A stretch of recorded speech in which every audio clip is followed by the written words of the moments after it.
So by all accounts, the Suunto Race 2 is set to debut on August 29th at the UTMB race or events surrounding that race. But like so many products these days, the details on the much anticipated addition to Suunto's lineup have fully leaked and oh so much more. Let's dive in.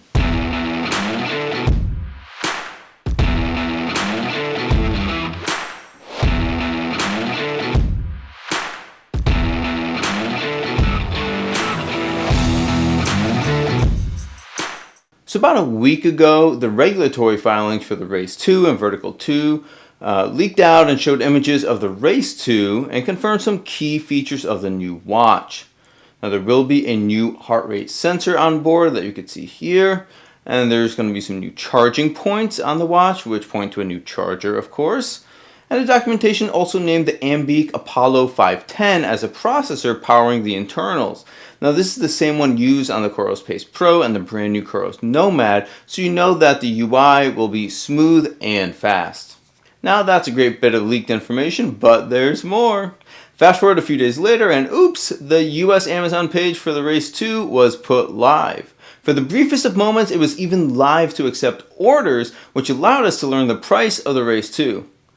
The Race 2 will be $599 US for the stainless steel version and $699 for the titanium version. Now the page was quickly turned off for orders, and since then the page has actually been fully removed and taken down.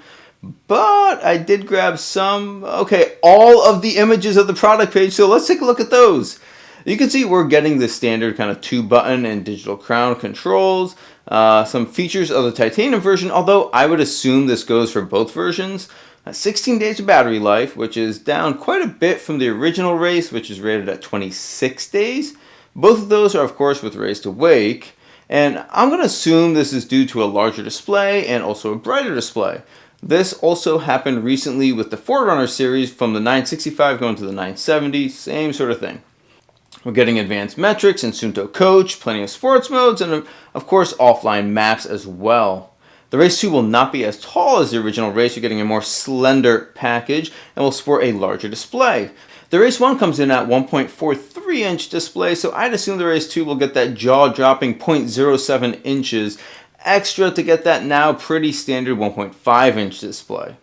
The Race 2 is rated for 55 hours of the most accurate GPS mode, and that is a nice addition on top of the 40 hours of the original Race.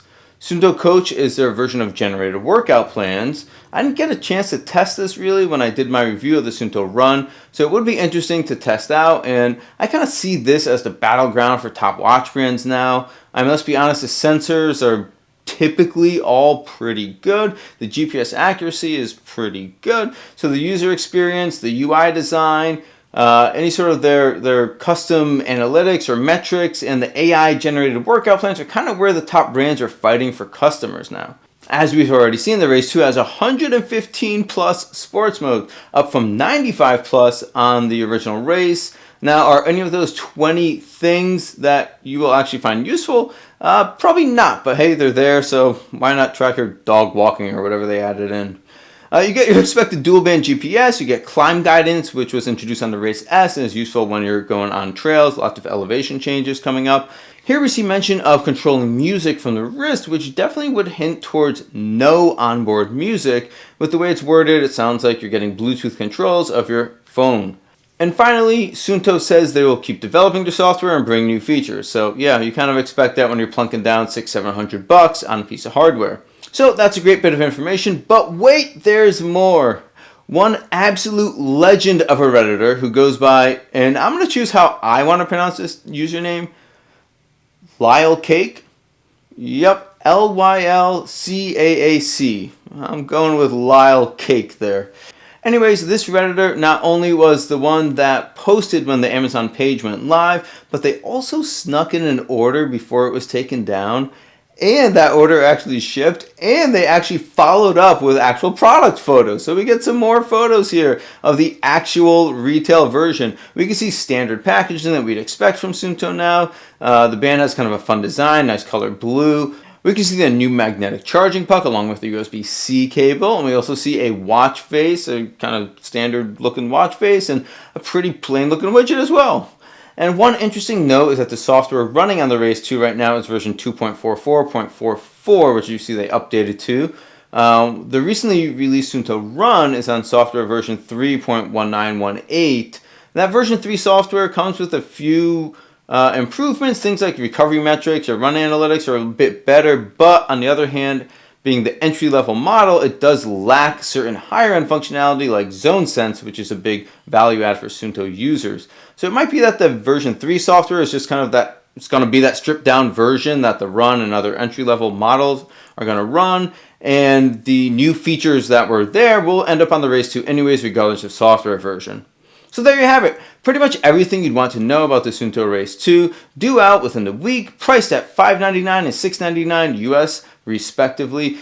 Decent battery life day to day, great battery life during activities. I'm sure with the official Suunto product announcement, we'll get some more details to fill in some final blanks, but this looks like a pretty competent successor to the very capable Suunto Race. So what do you think? Is this a watch you have your eye on? Let me know in the comments how you think the Race 2 stacks up in that kind of upper tier of sports watches. Thanks for hanging with me today. I'm Dave, and this is Dave Does Fitness. Have an awesome day and stay fit.